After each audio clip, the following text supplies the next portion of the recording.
Hello, good morning everyone, welcome. Welcome to the second of our two sessions on Dante and Hope at this conference, sponsored by the Dante Among Theologians project and the Notre Dame Forum. The theme of this year's forum, chosen by Notre Dame President Father Bob Dowd, is Cultivating Hope, and that is part of what has inspired us to pick our topic of Dante and Hope for our two sessions. The Dante Among Theologians project is a collaboration between the De Nicola Center for Ethics and Culture and the Devers program in Dante Studies at the University of Notre Dame. The project supports a series of initiatives, each aimed at exploring one or more of the three following strands: Dante's relationship with the theology of his time, the theological reception of Dante throughout time, through the centuries, and Dante as a theological resource for us today. Our panel this morning offers a great example of the range of perspectives covered by this project. And I'm really grateful to Jennifer Martin and Ted Catchy, who are leading this project and offering us the opportunity of panels such as the present one. So our panel this morning offers a great example of the range of perspectives covered by this project. I'll introduce the speakers and their topics now. We'll then listen to the three papers, and we'll move to Q&A after that. Our first speaker will be Demetrio Iocum, who's a senior research associate for the Notre Dame Center for Italian Studies. His most recent publications include his monograph, award-winning monograph, I should say. Sorry. Award-winning monograph, I should say, yes. Petrarch's Humanist Writing and Carthusian Monasticism. His co-edited volume At the Heart of Liturgy, and his translation Mary of Magdala, Revisiting the Sources.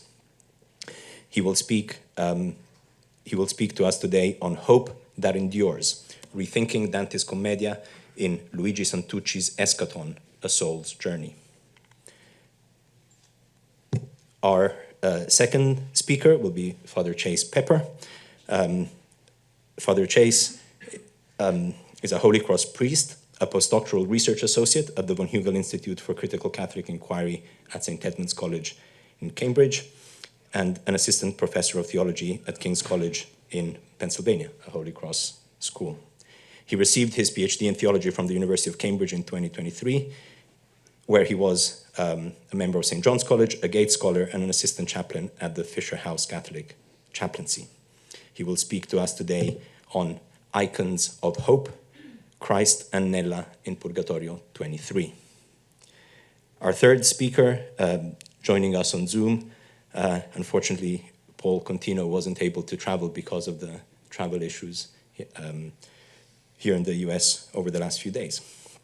Paul Contino is Distinguished Professor of Great Books at Pepperdine University, where he has taught since 2002 and twice been granted the university's award for teaching excellence. Previously, he taught at Christ College, Valparaiso University. He has also served as Randall Professor of Christian Culture at Providence College, and together with his wife, Mary Mullins, co-edited the journal Christianity and Literature. He has published essays on Dante, Austin, and Alice McDermott. His book, Dostoevsky's Incarnational Realism, published in 2021, was a finalist for both the Lilly Network and the CCL Book Awards, and has been translated into Russian. Paul will be speaking to us today on finding Christ in Dante's Commedia, a question that was raised yesterday. So thank you, Paul, for helping us address that question. Right, so we have a wonderful range of topics, wonderful panelists. I'm sure we're in for a treat. Thank you for joining us. Demetrio.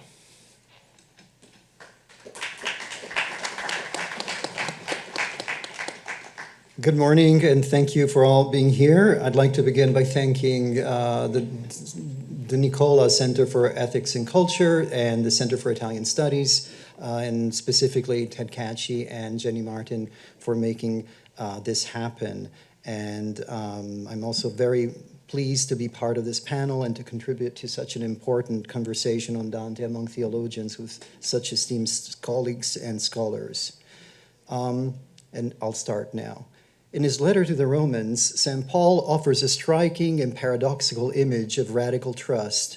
Abraham, confronted with the impossibility of fatherhood in old age, quote, hoped against hope, end quote. This is a vision of hope that persists not in the presence of reassurance, but in its absence, when all rational grounds for believing have vanished. In many ways, Abraham's hope against hope is similar to the state of losing all hope. In both cases, human possibility has reached its limit, and only divine grace can make the impossible possible. Thus, while one posture holds on and the other collapses, they nonetheless arise from the same extremity of human limitation and lead to the same conclusion. It is precisely in that darkness that something beyond human effort, grace, must intervene.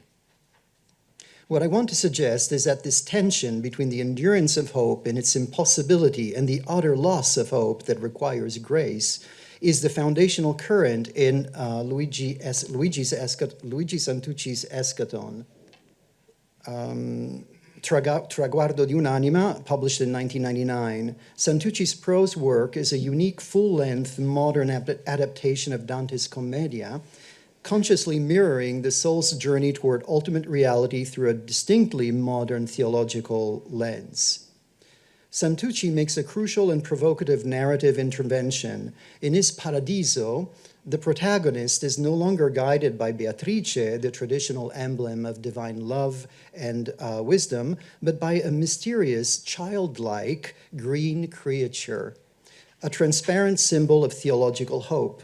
This substitution is more than a stylistic innovation. It becomes a hermeneutic key that invites us to see Dante's original vision from a different angle.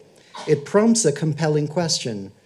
If we read the Commedia through the lens of this radical and grace-dependent hope, how might our understanding of the entire journey change? The reading I propose is the following. Santucci's Eschaton acts as a powerful critical lens, revealing that the Commedia is animated by a grace-born eschatological hope from the very depth of the Inferno to the heights of Paradiso. Through this framework, Beatrice can also be powerfully reinterpreted and understood as the ultimate icon of this hope, a virtue that persists precisely where cheerful optimism fails and which ultimately enables the soul's transcendence of death itself. Okay, let's see. In this presentation, I will cover three main points. I will begin by providing an overview of Santucci's life, work, and the structural parallels between Eschaton and the Commedia. Next, I will analyze the specific function of the green creature as a guide. Finally, I will utilize the theological framework of Charles Péguy, Simon Weil, and Karl Rahner to fully articulate the concept of radical, enduring hope. If Eschaton has been neglected by scholars, the same can be said of its author, Luigi Santucci. Born in Milan in 1918, he studied under Mario Apollonio at the Università Cattolica in Milan and later taught in high schools. Fleeing to Switzerland in 1944 for his anti-fascist views, he was detained in a labor camp in France and later met Gianfranco Contini, who praised his first work, Misteri Gaudiosi, translated in 2015 as Tales of Grace, and included him, Contini, among the best Italian writers of the century. Returning to Milan, he joined the resistance and co-founded the clandestine journal L'Uomo. Here it is. Is it there? Yes. Which, with figures like Apollonio and David Maria Turoldo. In 1952, Leonardo Sciascia listed him among the most promising writers of his generation. Throughout his career, Santucci remained close to Catholic intellectuals such as Carlo Bo, Ernesto Balducci, Primo Mazzorali, and Nazareno Fabretti. Their collective work is now considered a significant embodiment of the protagonism of the Catholic laity of the 40s that paved the way for the season of reform launched by Vatican II. However, Santucci always disclaimed the label of Catholic writer in favor of Catholic writer of dissent. In 1967, he won the Campiello Prize for Orfeo in Paradiso, And after a prolific career, he died in 1999, shortly after Eschaton was published. Among the numerous adaptations and rewritings of Dante's Commedia in the 20th century, Santucci's Eschaton Traguardo di un'anima, published in 1999, as we said, and currently being translated into English by myself, is arguably one of the most unique and lesser known. In fact, most of these rewritings or adaptations focus primarily on specific aspects, figures, or themes, and not on the whole Commedia. Only very few writers have attempted to rewrite the entire Commedia that is all three canticas. Santucci's work is therefore unique in that not only he rewrites all three canticas, but he also adapts Dante's poetry to prose, and in a short novel, no less. As such, Eschaton stands as a fascinating modern engagement with Western literature's foundational text on the afterlife. If Dante's Commedia guided readers through the three realms of Inferno, Purgatorio, and Paradiso, and is widely considered a summa of medieval knowledge, bringing together the theology, philosophy, science, and politics of the period into a unified vision, Santucci entirely refashions the architecture of the Commedia for a late 20th century audience. He adapts Dante's structure into a powerful work of fictional prose, consciously mirroring the original's journey of the soul towards the ultimate reality, but permeating it with a distinctively modern theological reflection. Like the Commedia, Eschaton is divided into three main sections: Inferno, Purgatorio, and Paradiso, and each section begins with an epigraph from the first canto of each cantica of the Commedia. In the first section, Inferno, we have how I came here, how I came there, I cannot really tell. I was so full of sleep.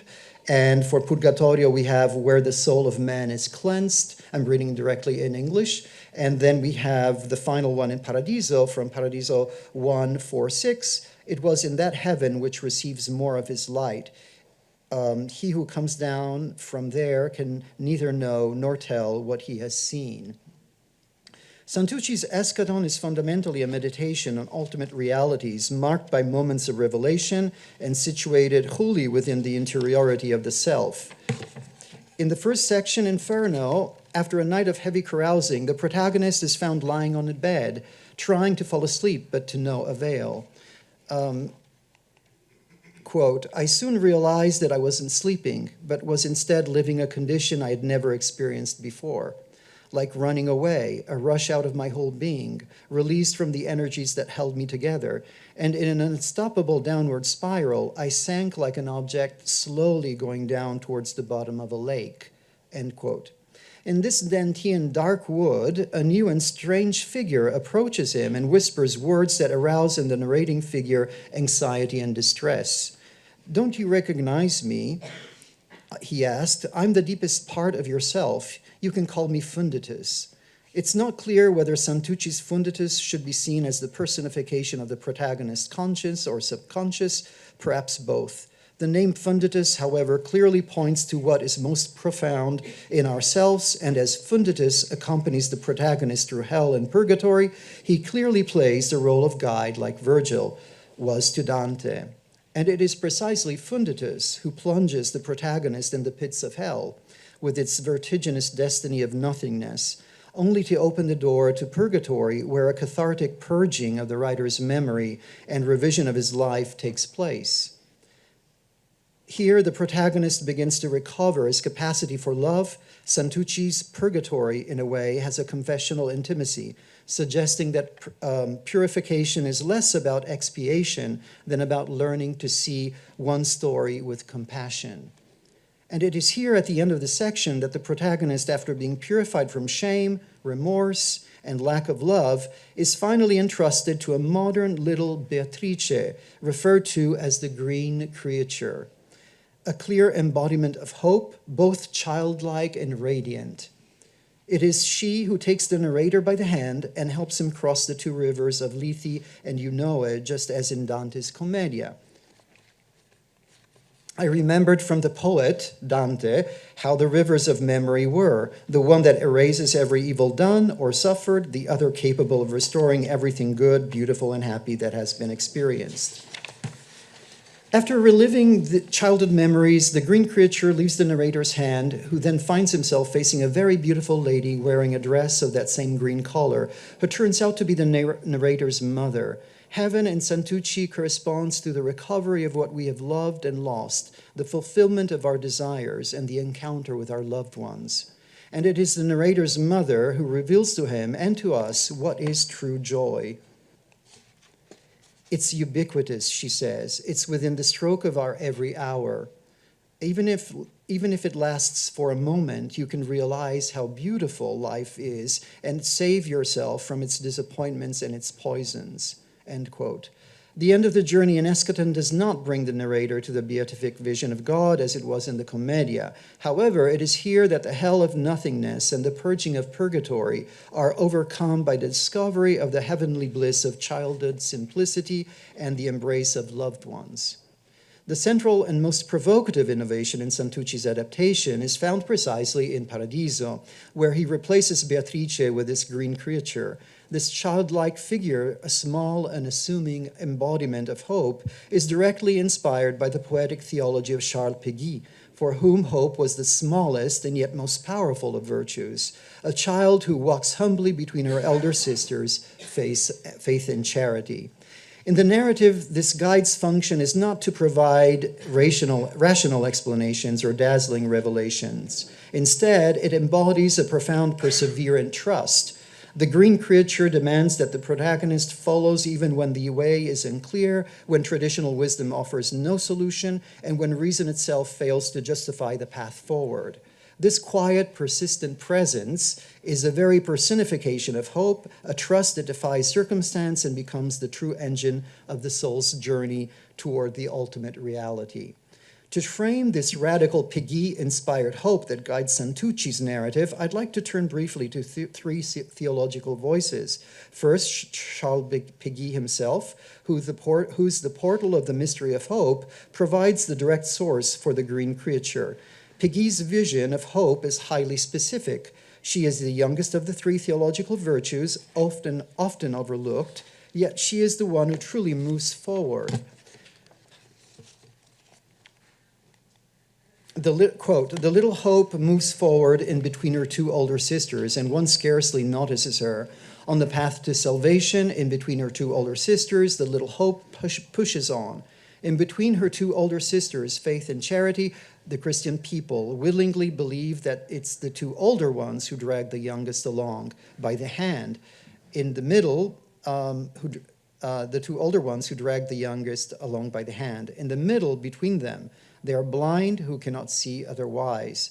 That it's she in the middle who leads her older sisters along, and that without her, they wouldn't be anything. While faith and charity are secure in their present and past, hope is focused entirely on the future promise of God. She possesses a quiet, persistent strength that defies worldly expectations and all rational metrics of success. Péguy imagines hope as something small, embodied, and vulnerable, a virtue that moves through the fragile conditions of human life rather than above them. Precisely in this smallness lies her resilience. For Péguy, this childlike endurance through darkness without any guarantee of light is the purest expression of hope, and it directly informs Santucci's green creature. Next, we turn to Simone Weil, who deepens this understanding by linking hope to the hardest realities of human suffering.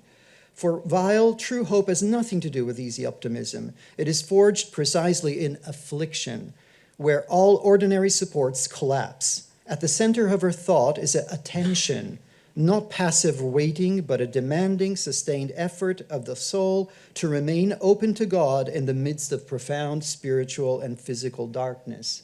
Much like Santucci's protagonist and Dante's pilgrim moving through their inferno and purgatorio.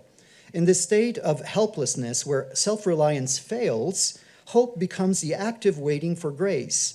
Weil does not see hope as the expectation of deliverance, but as the trust rooted in the very structure of reality, that good has ontological power even in darkness. This is why she can write in Gravity and Grace, quote, Hope is the knowledge that the evil we bear within us is finite, that the slightest turning of the will towards good, though it should last but an instant, destroys a little of it, and that in the spiritual realm, everything good infallibly produces good. End quote. This is the essence of grace infused, believing in the efficacy of the good precisely when evidence points otherwise. Weil thus grounds hope in the lived experience of suffering, an element Santucci makes central in his modern soul's journey through hell and purgatory. The last theological voice we'll consider is Karl Rahner. Rahner shifts our perspective, framing hope not only as a virtue we practice, but as an intrinsic structure of human existence itself, something sustained and animated by grace. Through what he calls the supernatural existential, Rahner describes every person as permanently oriented toward God through an inner openness that is itself a divine gift. Hope, then, is more than trust in a future promise. It is the very form of our being in the world, a built-in capacity for transcendence that remains even when faith falters or despair takes hold. In his essay on the theology of hope, Rahner argues that hope expresses our deepest connection to God, who remains an inexhaustible mystery. Hope isn't just for this life during our journey as pilgrims, but continues even in eternity. In heaven, the blessed never cease receiving God's truth and beauty. They are drawn even deeper into the mystery without ever exhausting it. As he puts it, and I'm moving to the next slide, quote, in the word hope, this one unifying outwards from the self attitude into God as the absolutely uncontrollable finds expression. Hope, therefore, represents not unifying medium between faith. Hope, therefore, represents this unifying medium between faith and vision, or vision and love, end of quote. In this sense, Rahner Visions of Hope echoes Péguy's image of the little girl who walks ahead, leading faith and charity by the hand, a small but decisive movement into the divine mystery when the other hesitates. In light of these theological insights from Péguy, Weil, and Rahner, we return to Beatrice's role in the Commedia. Traditionally, as we know, Beatrice is understood as the embodiment of divine love and wisdom, the luminous figure through whom divine truth is revealed and salvation becomes attainable. But viewed through the lens of Santucci's eschaton, Beatrice is not only love and wisdom, she is also the power of enduring hope that draws Dante forward through the intellectual and moral impasses that paralyze him. From her first appearance in Inferno, too, Beatrice embodies the promise of salvation that propels Dante forward, even within the depth of hell. In the very opening lines of Inferno, Dante's encounter with the dark wood serves as the emblematic moment where all human hope is lost. Nel mezzo del cammin di nostra vita mi ritrovai per una selva oscura che la dritta via era smarrita. Midway in the journey of our life, I came to myself in the dark wood, for the straight way was lost. Perhaps more tellingly, later on, at the sight of the she-wolf, Dante writes, the very sight of her so weighted me with fearfulness that I abandoned hope of ever climbing up that mountain slope.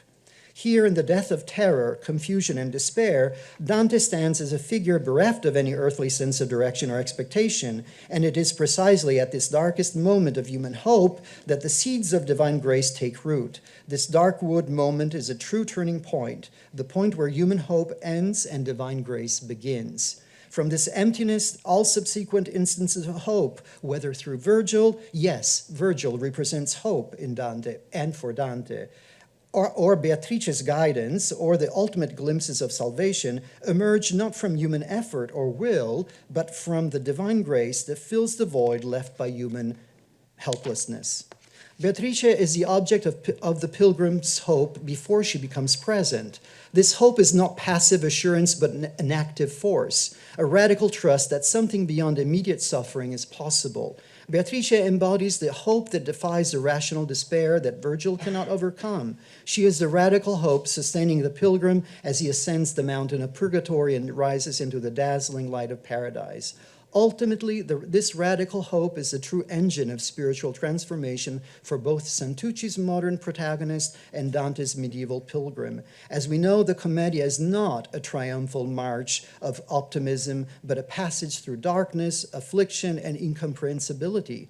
The hope that endures is not a feeling, but a radical trust, an openness to God that must be continually chosen and sustained, even when reason and experience suggest despair. And as Rana reminds us, this hope does not end with the journey's completion. Even in heaven, the blessed continue to hope, not because they lack fulfillment, but because God's inexhaustible mystery keeps opening before them.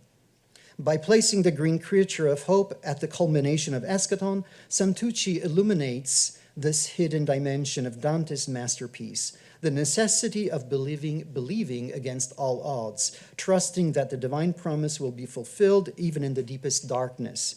His work invites us to read Dante anew, to see in Beatrice not only the radiance of divine love, but the persistent, humble strength of the hope that endures when all else fails. Thank you.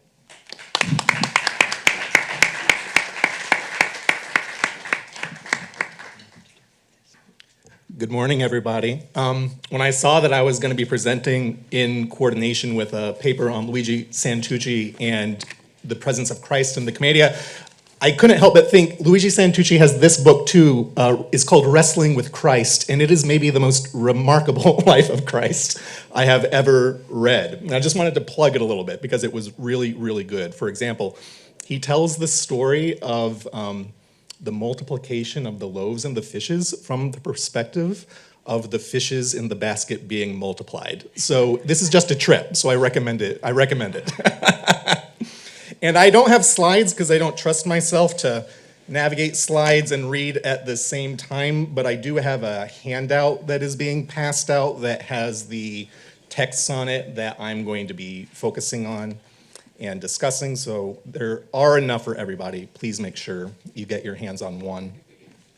The title of my paper is Icons of Hope, Christ and Nella in Purgatorio 23. An icon of hope appears at the heart of Purgatorio 23. Dante and Virgil, together now with the Roman poet Statius, have made their way to the sixth terrace of Purgatory, where the spiritual wounds of past repented and forgiven sins of gluttony are healed. The shades of the gluttons appear to Dante in this canto as emaciated figures, worn down from hunger and thirst, caused by the sight and smell of fruit trees growing along the terrace. It's on this terrace, and among these trees, that Dante encounters an old Florentine poet friend of his, Ferrese Donati, who had only died some 4 years previously in relation to the setting of the poem. So he died in 1296.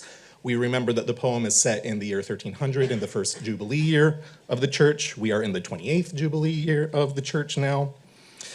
This encounter with Ferrese is astonishing for Dante. When Dante asks Ferrese to explain how he comes to look so disfigured by his penance, Ferrese reassures Dante that the pain experienced in purgatory, at least at this point of purgatory, is actually a solace for them. This is the first quote on the handout. I say pain, I ought to say solace, for that will leads us to the trees which led glad Christ to say Eli when he delivered us with his blood. I quote the text and translations from the Charles Singleton edition. The will that leads the shades of the gluttons to embrace their penance is the same will, Ferrese says, that led Christ to embrace the cross, not only in the suffering it entailed, but also in the joy it prefigured. When Dante goes on to ask Ferrese how it's possible that he's come to this penultimate stage of purgatory so quickly, given that he put off until the end of his life, quote, the good sorrow that remarries us to God, Ferrese responds graciously, and this now is the second quote, thus soon has led me to drink the sweet wormwood of the torments, my Nella with her flood of tears. By her devout prayers and by her sighs, she has brought me from the slope where they wait and set me free from the other circles. So much more precious and beloved of God is my widow, whom I loved so well, as she is the more alone in good works. Ferrese credits his widow Nella with having advanced his penance and sped his blessedness by her prayers, sighs, and tears before God on his behalf. Ferrese acknowledges both Nella and Christ as causes of his hope of reaching the heights of purgatory. Christ and Nella hold together in Forese's speech as dual panels of an icon of hope. My argument, it's really just more of a teasing reflection here than an argument, is that Dante's portrayals of Christ and Nella in Purgatorio 23 are incidental neither to each other nor to the character of Dante's poetry on a whole. Rather, their figuration is an anchoring point of the moral and theological sensibility of the Commedia, and they help lend it hope. These figures help lend Dante's poem hope of functioning as I believe it means to do as a saving text. And for the sake of time, since we have a presentation on Christ coming up, my comments are mainly focused on the figure of Nella, the widow figure herself. Scholars occasionally recognize Nella's significance in Purgatorio 23 as herself a Christ figure. Ernesto Travi calls Nella the renewed incarnation on earth of the redemptive suffering originally embodied by Christ. What Christ does for fallen humanity in the poem anticipates what Nella does in Forese's personal history. Nella does for Forese like what the other great Christ figure of the Commedia, Beatrice, does for Dante. Just as Beatrice prays for Dante in Inferno 2 and enables him to make way with Virgil's help from the misery of the dark wood to the bliss of the celestial paradise, so too does Nella conduct Forese through the deserts and oases of his purgatorial suffering. The language that Forese uses for how Nella has drawn him thus far up the mountain is also language Dante uses in The Heavenly Rose to praise Beatrice for how she's drawn him from slavery to freedom. Beatrice has drawn Dante along the roads, as she tells him in Paradiso 23, that were originally opened by the power and wisdom of Christ crucified. Nella's prayers, sighs, and tears are themselves counterparts by grace of the power and wisdom and love of Christ crucified. I have offered here some interpretive expansion of an insight scholars occasionally make about Nella's role in the poem as a Christ figure. The detail that gets at the heart of what I think it means for Nella to be a Christ figure, though, is how Forese says that she, quote, set me free from the other circles, liberato me degli altri giri. Her good suffering is liberating for Forese in the order of grace and salvation opened up by Christ's good suffering. The word liberato immediately recalls what Forese just said about Christ delivering us with his blood. Ne liberò con la sua vena. And I've bolded his use of that language on the handout. Nella and Christ are both liberating figures. They free people from constraint. They free people for freedom. They free people to make headway onto great and difficult goods, which is, according to medieval definitions of hope, what the object of hope actually is.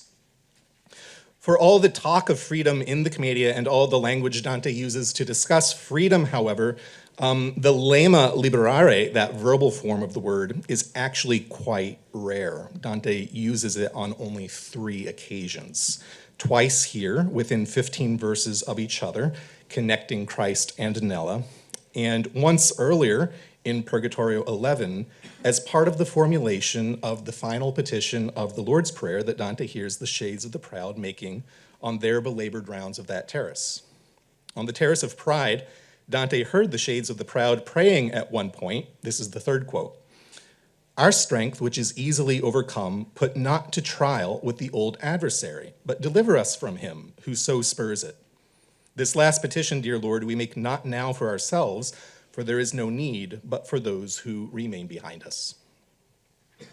The shades of the proud take up an intercessory position toward those of us who remain behind them on the way of our life, or I should say on the premortem leg of the way of our life. And they ask our Father to free us from the snares of our enemy. They are learning to be like Christ, to become Christ figures themselves, by modulating the words Christ taught his disciples in the Gospel of Matthew and making them their own. In fact, by making the spirit of humility and hope and love enshrined in the Lord's Prayer their own. By offering the Lord's Prayer for themselves and for others as they make their way around the terrace, weighed down as they are by the rocks they're carrying on their backs, the shades of the proud are in a way responding to other words that Jesus speaks in the Gospel of Matthew. "Come to me, all you who labor and are burdened, and I will give you rest. Take my yoke upon you and learn from me, for I am meek and humble of heart, and you will find rest for yourselves, for my yoke is easy and my burden light. Dante hears the prayer of the proud and is immediately spurred himself to turn to his readers and to solicit our prayers for their eternal rest. And Vittorio himself has written very beautifully about this particular dynamic of this part of Purgatorio. The final petition of the proud has its definitive response in the liberating, self-offering love of Cristo Lieto. The prayer of the proud has a sure sign of its hope in the example of women like Nella. Nella is a Christ figure like what the shades of the proud are becoming, indeed like what all shades in purgatory are becoming. Where the proud pray for freedom for those who come up behind them, Nella's prayers serve to effect freedom for one who has gone on ahead. Nella emblematizes the liberating effect that graced expressions of love, self-offering, and good suffering can have in other people's lives and on other people's histories.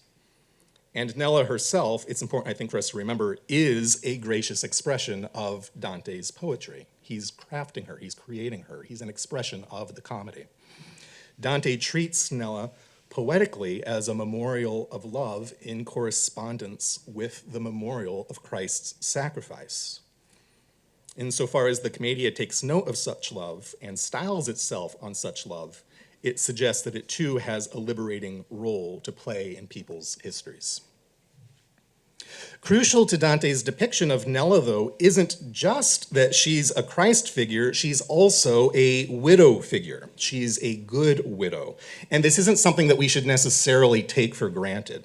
Nella is one of, I think she might be the only good widow of the Commedia, meaning she's the one widow who remembers to pray for her deceased husband. Dante meets other shades along the way, other male shades along the way in Purgatory, for example, Nino Visconti in Canto 8, and they're languishing there, and they lament the fact that they're languishing there because they've been forgotten by their widows back on earth.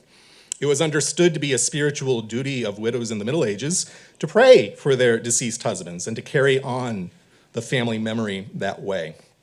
What Nino Visconti in particular has to say about his widow is interesting for our purposes, insofar as it offsets Dante's portrayal of Nella's widowhood. This is the quote from Purgatorio 8. After asking Dante to recommend him to his daughter Giovanna's prayers when he's back among the living, Judge Nino says to Dante, and they're words that kind of sound very untoward for us, I do not think her mother loves me longer since changing her white wimples, which she in her wretchedness needs must yet long for. By her right easily may be known how long the fire of love lasts in woman, if eye or touch do not often kindle it. Again, not my sentiments, but Judge Nino's. Calling someone my daughter's mother is a long way off in tenderness from calling them my dear widow, as Ferrese does about Nella. Judge Nino's words to Dante reflect medieval anxieties, and likely probably some of Dante's own anxieties about widows' chastity and fidelity. Catherine Clark Walter discusses these anxieties at some length in her book, The Profession of Widowhood.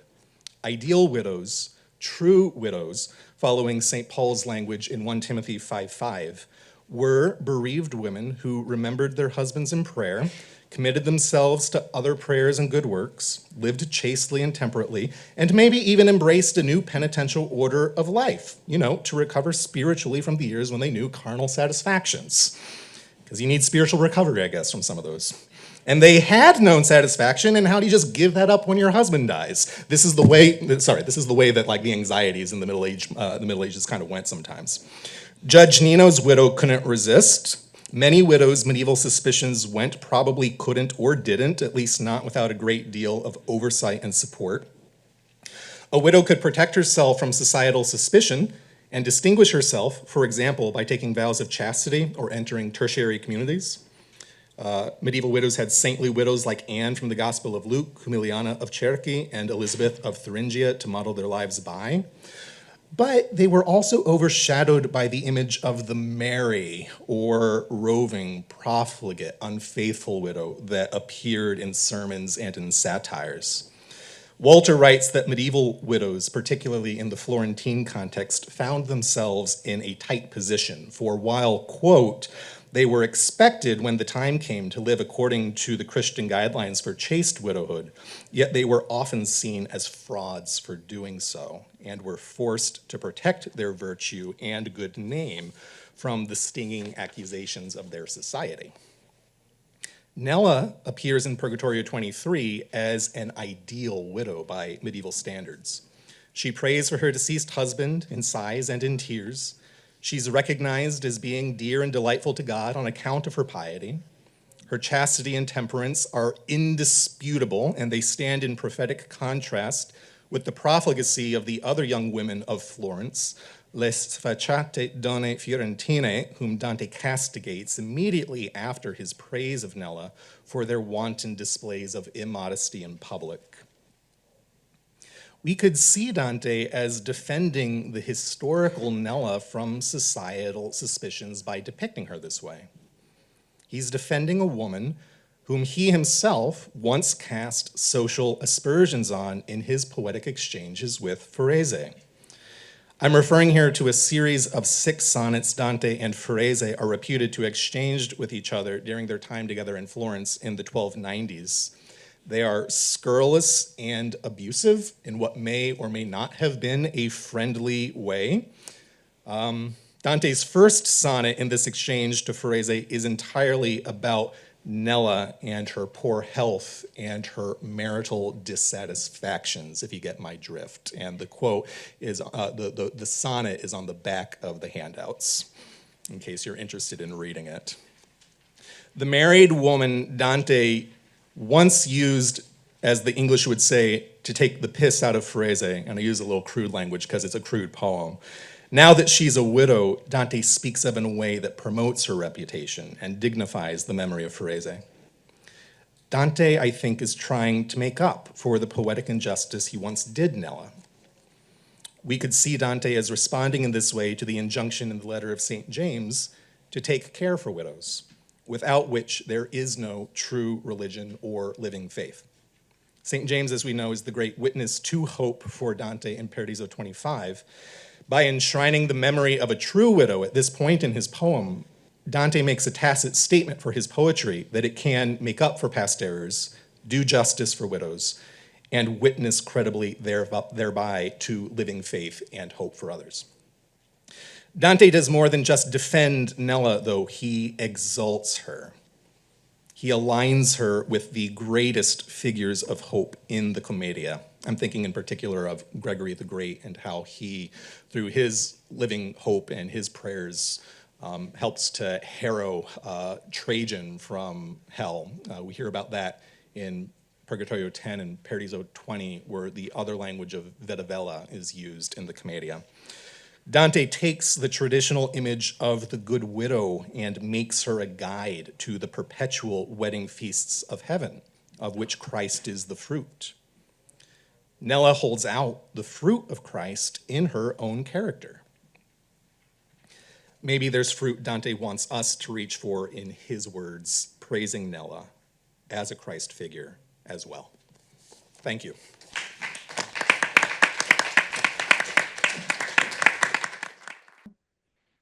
Can you see Dante right now, Vittorio? Yep. Good, that's the Masolino. Let us begin. I'm going to time myself because I really would like there to be time for questions. On your mark, get set, go. Okay, thanks so much for letting me zoom in. Sorry about the travel problem. I'm going to move my camera over here a little bit. Finding the cross of Christ in Dante's Commedia. I'm going to pick up on some of what Father Chase beautifully put. I'll never forget Nella after that. Okay. My dialogue is with von Balthasar.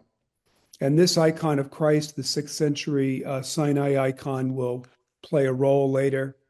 I think we see what he's saying in the icon. Both of our eternal lots lie together in Christ's hand, precisely because he is our grace. He's also our judgment. Look on the one to our right. The eye looks with judgment. The eye to the left with mercy. very, very famous, precious icon to many of us. But von Balthasar claims in his essay on Dante, the cross of Christ in all its reality is met nowhere.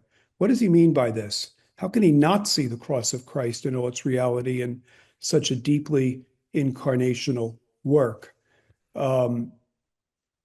Is my camera blocking the quote? I'm going to put it like right there on my screen. Oh, I know what I can do. I can put this here. You're okay. We can see. I'm okay. For von Balthasar, the Commedia is a journey toward transfigured eros, in which the eternal feminine takes precedence. Beatrice, Mary.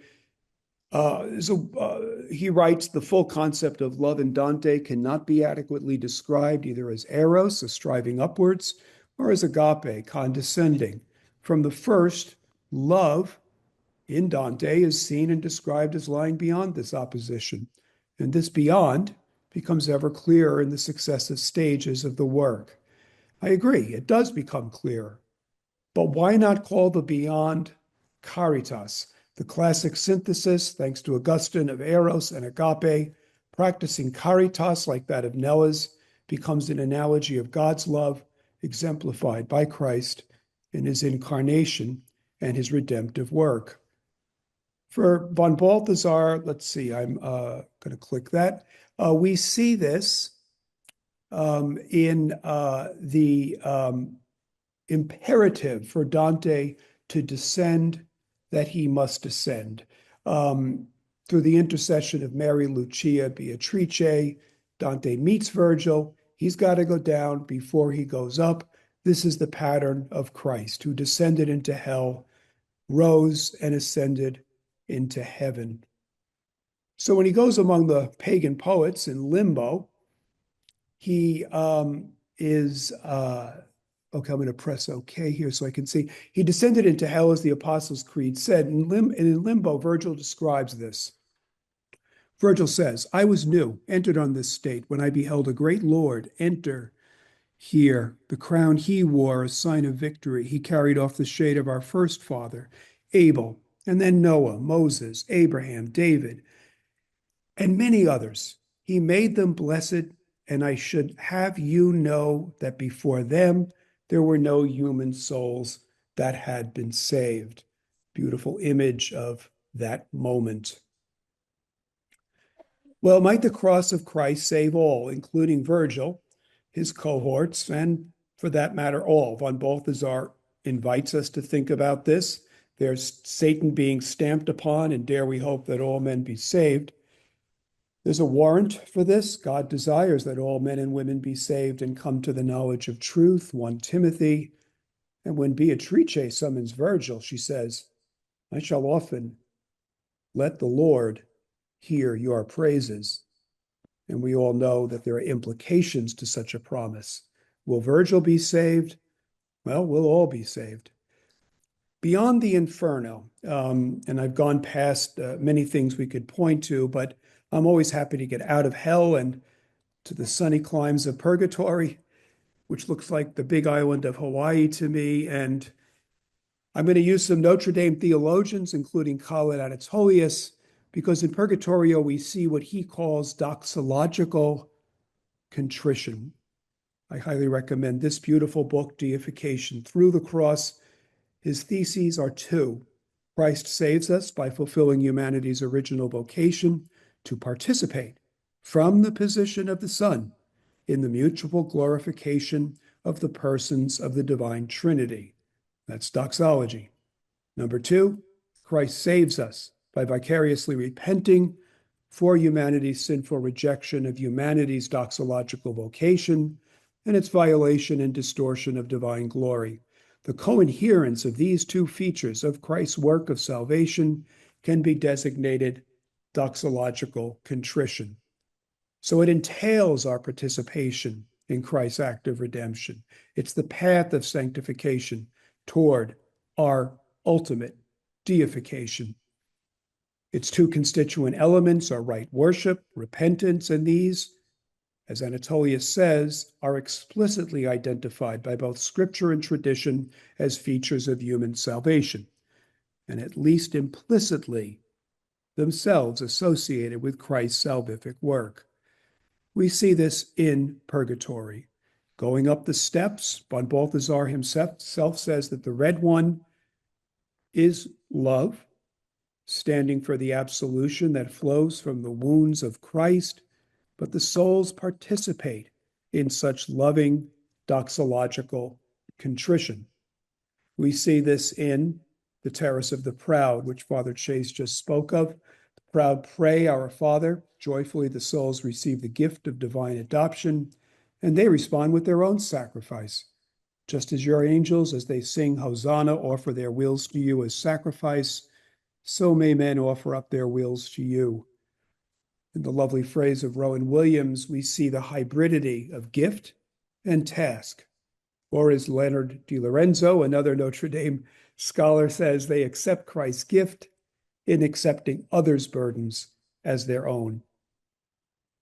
Of course, Mary, she whose face most resembles that of Christ in purgatory, is the primary image of the virtues meditated upon and practiced by the penance every step of the way up the 7-story mountain.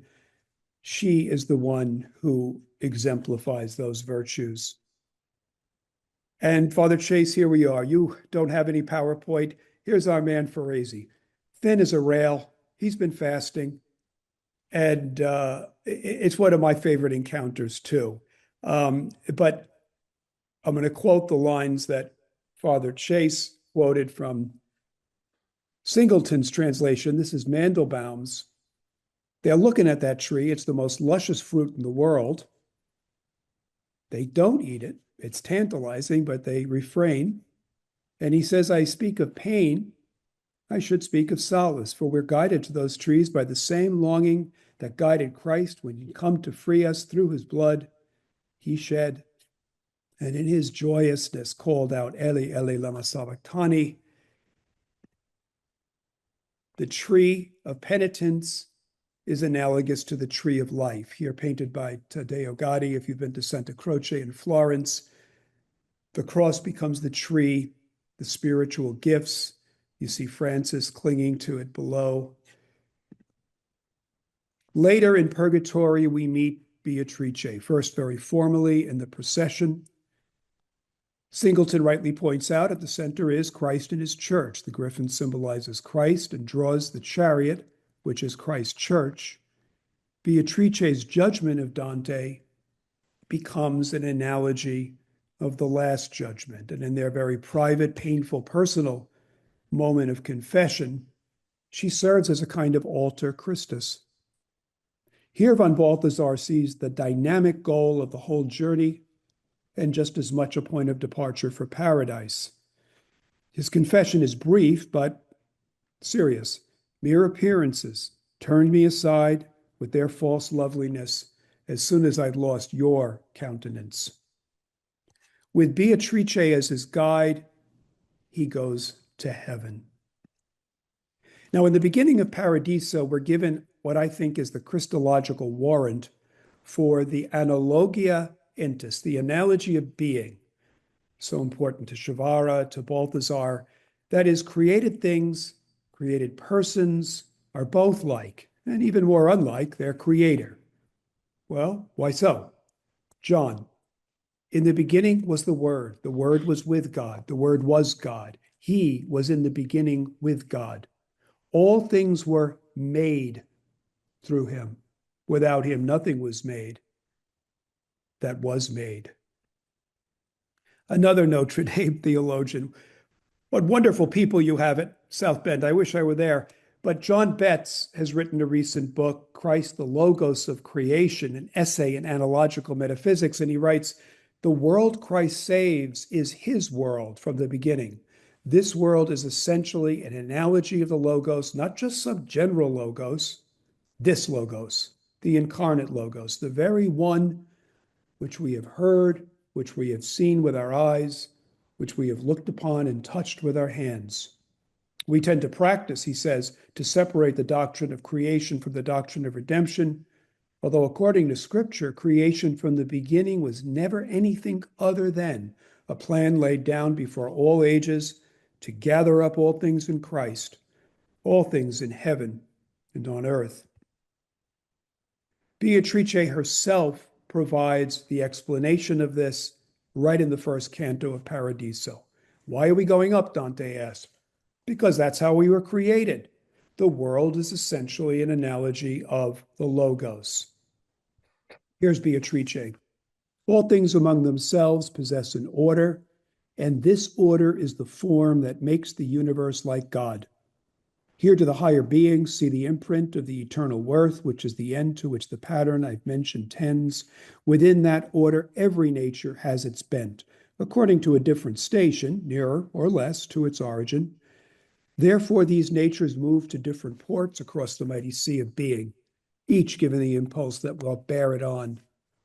You should, if I'm right, not feel more marvel at your climbing than you would were you considering a stream that from a mountain's height falls to the base. It would be cause for wonder if you, no longer hindered, remained below, as if on earth a living flame stood still. You're ready for this. My thesis basically is that the Analogia Entis gives us the warrant to see the charitable persons we meet, like Nella, like Beatrice, like so many, as participating in the salvific work of the cross of Christ. Of course, in Canto 7, Beatrice does explain why Christ became human and died on the cross, for God showing generosity and giving his own self that man might be able to rise, that if he simply pardoned, for every other means fell short of justice, except the way whereby the Son of God humbled himself when he became incarnate. We're called to that humility. It's imaged beautifully by Francis. His conformity to Christ's sacrifice takes climactic form at Laverna when, as Aquinas tells us, St. Francis received the final seal from Christ, the stigmata. Even the Crusaders, politically incorrect these days, but he meets his ancestor Cacciaguida in a cross comprised of souls who died in the Crusades. Dante says, Christ flaming from that cross was such that I can find no fit similitude for it, but he who takes his cross and follows Christ will pardon me again for my omission. My seeing Christ flash forth undid my force. Christo, Christo, Christo, 3 times, only word in Commedia that is rhymed with no other word. And this was referred to by Father Chase, the wonderful Eagle of Justice, where we meet Ripheus and Trajan unexpectedly, surprisingly, and we ask again, dare we hope that all men and women are saved? What's interesting is that these two comprise the eagle's eye, and at least in Mandelbaum's translation, they wink in accord, as if to say to Dante, who had asked about the poor man by the Indus River who did not know Christ, all shall be well, which is to say, I think I share Vittorio's interpretation that there is indeed hope in hell. We continue in the Prima Mobile. He sees the point, which is the true center of the cosmos, that it seems to be enclosed by that which it encloses, the true center of the created cosmos. The point overwhelms him. Read Christian Maves, another Notre Dame scholar, The Metaphysics of Dante's Commedia. And as Alan of Lille once put it, enclosed by the, sorry about that, I'll go back. Let's see. Enclosed by that which it encloses, we might recall that phrase in which God is a circle whose center is everywhere and circumference is nowhere. We're nearing the end. Dante's final guide is Bernard. Bernard prays to Mary. We recall the beginning. Mary pleads to Lucy, to Beatrice, to Virgil. Throughout the Commedia, we're reminded the need for community. Grace is mediated by others. And Bernard's prayer to Mary is to one whose face analogically most resembles that of Christ. I'm going to read the last lines now of Paradiso 33, and I'm going to make this Zoom stuff go away if all goes well. And then I'm going to explicate for a couple of minutes and stop. And not because more than one simple semblance was in the living light at which I gazed, for it is always what it was before, but through my sight, which as I gazed grew stronger, that sole appearance, even as I altered, seemed to be changing. In the deep and bright essence of that exalted light, 3 circles appeared to me. They had 3 different colors, but all of them were of the same dimension. One circle seemed reflected by the second, as rainbow by rainbow, and the third seemed fire breathed equally by those 2 circles. How incomplete speech, how weak when set against my thought. And this, to what I saw, is such, to call it little is too much. Eternal light, you only dwell within yourself, and only you know you, self-knowing, self-known. You love and smile upon yourself. That circle, which is begotten so, appeared in you as light reflected. When my eyes watched it with attention for some time, within itself and colored like itself, to me seemed painted with our imago, image, so that my sight was set on it completely. As the geometer intently seeks to square the circle but can't reach, through thought on thought, the principle he seeks, so I search that strange sight. I wished to see the way in which our human image suited the circle and found place in it. And my own wings were far too weak.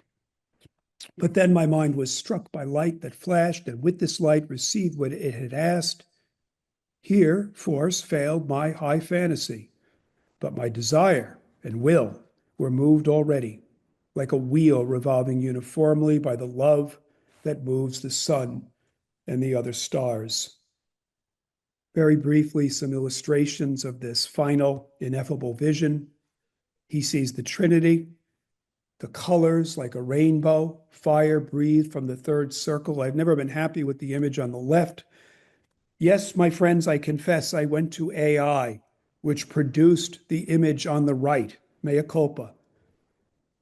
I found an article in Dante Studies a few years ago where the images of the 3 rings were looked at in this form. But of course, what we're looking at, here pictured by Rublev, is the Trinity. This is what he sees. And what he sees in the center of the circle is our image, the incarnation. I note here that I was using Gemini. When I asked Gemini to put this image of Christ in the center, it refused. This is a very holy icon from the 6th century. We've seen it before. Gemini gave me this.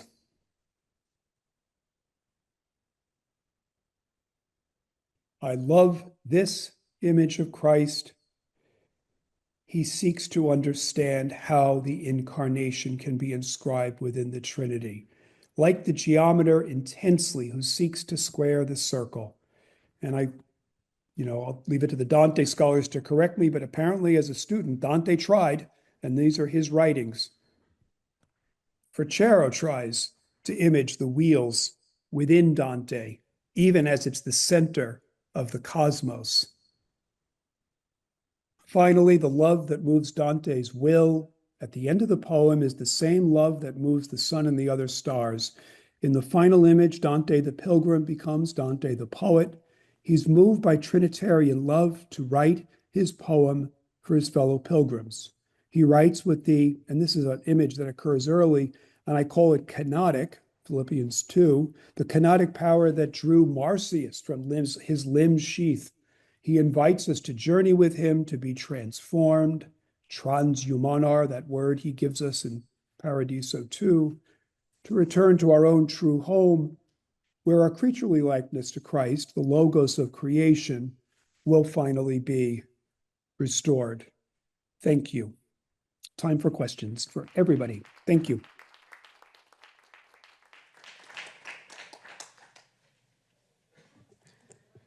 I Thank don't you, hear Paul. anything. Are we going to be able to hear questions?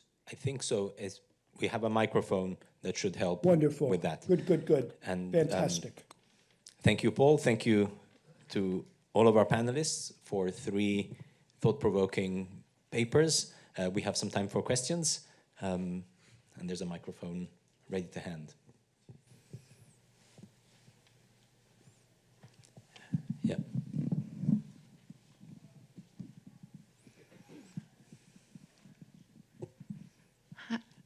Yes, working. I thank you for really wonderful papers.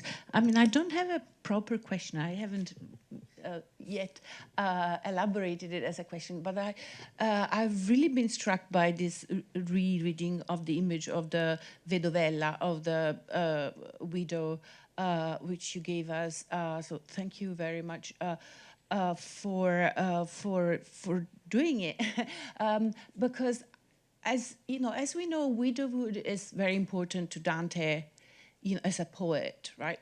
The Vita Nova is all at some point breaks up as a text because of somebody's been left as a widow, right? The citation here is from Lamentation, Quomodo sedet sola civitas, and there starts a period of widowhood of the city, which is Dante, the people of Florence, whoever that city represents.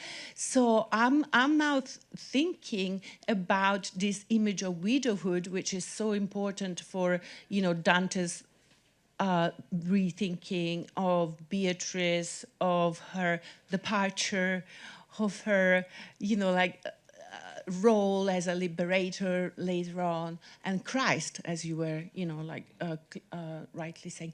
And I'm starting to see this figure of the widow so much more as a relevant image in Purgatorio, but in general in Dante, right? As this relationship between the bride and the bridegroom, and then the departure of one of the two, and they're finding each other back through Christ and things like that. So I don't have a question, but maybe if you want to add something to this, to what I just noticed, it'd be great. The widow imagery, the more that I've been thinking about it and researching it, it just goes so deep in Dante's imagination, it seems.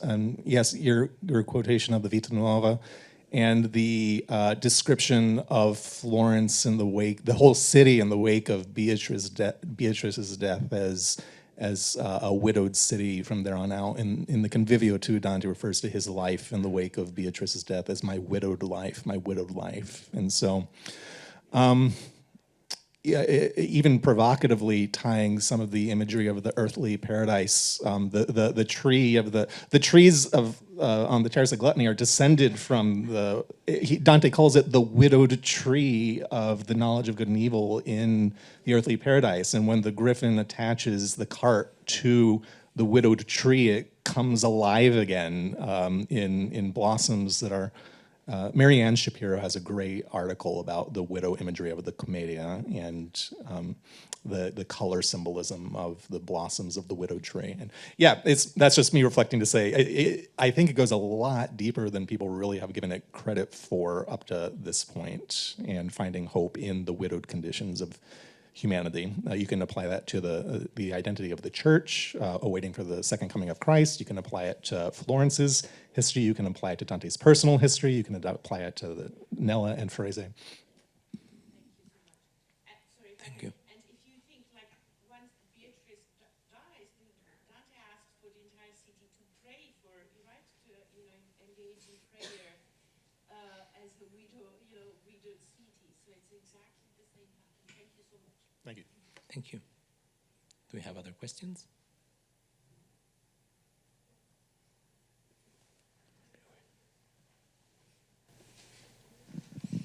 Demetrio, I was thinking if you had thought triangulate between the little green creature, Piggy's description, and the three dancing lady in the procession in Purgatory, and their colors, and I don't know. Because when you were reading the passage from Piggy, I thought of the little sister being dragged by the two older sisters, and that image came to mind, and so I was wondering if Well, that's really interesting and fascinating, Filippo. No, I haven't thought about it really. And so this is really something that I might look into a little bit closer. But definitely there is this idea of a sisterhood of virtues. And so in Dante, it becomes a little bit more clear at that point that they're all on an equal stance more than having one leading the other. And so that might be something that would be interesting to sort of tease out a little bit more from Santucci and from even from that part of the Purgatorio, right, in Eden. So excellent. Thank you, Filippo. But yeah, I haven't thought about it, and I think that makes sense. Thank you. The association of the two.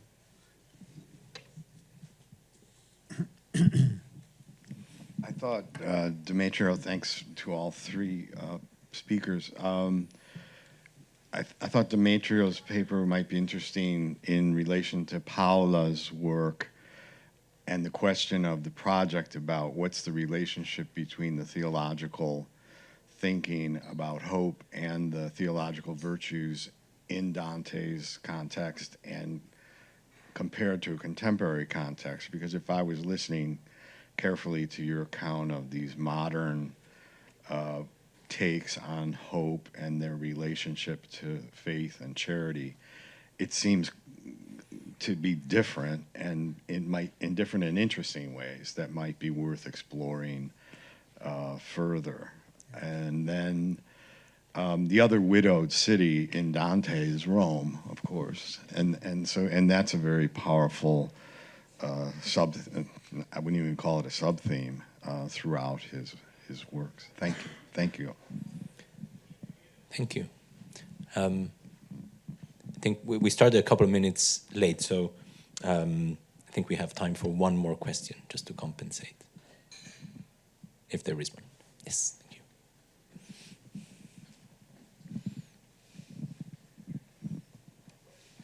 Thank you. So this is for Mr. Cantino. You use the analogy of like becoming more like God, or hopefully I'm saying this correctly, but then becoming like even more like distinguished from everything else. And it kind of sounded something similar to what was said in Imitation of Christ by Thomas Aquinas. And I wanted to ask, did this come before Imitation of Christ? And is that why he has a more like kind of thought out idea of the analogy of being? Paul, did you hear that? Yes, I did. Of course, I think you meant Thomas à Kempis' Yes. Imitation of Christ. Good. And you mentioned chapter 4 of that work. Is that right? Yes, sir. Well, boy, I got to go back and read chapter 4 of Imitation of Christ. What do you see in chapter 4 that's akin to Dante? Well, in the chapter, it's very strict title. It's just knowing yourself, and it says knowing yourself is to know the Lord is to know yourself, and the more you become more like the Lord, the more you become of yourself, and yourself Beautiful. looks very different than the person next to me or the person in front of me. So when you brought up the analogy of being and how we become even more like God when we're walking this route, but then we're also Beautiful. very distinguished from one another, it kind of made me reference back to that. So I thought that they were kind of working off each other. What's your name? Jamin Holiday. Thank you, Jamin. You've given me something to think about. I will go back and read a Kempis and think about that very question. That's really helpful. I'm still working through some of these books, such as the one by Betts on the Analogia Entis, but I'd love to see how a Kempis and his sense of fuller being in the person, the more closely the person becomes like Christ, could be compatible. Thank you. Of course. Thank you. Thank you. And thank you again to our panelists and to everyone here for a very thought-provoking session. Thank you, everyone. Thank you, Vittorio.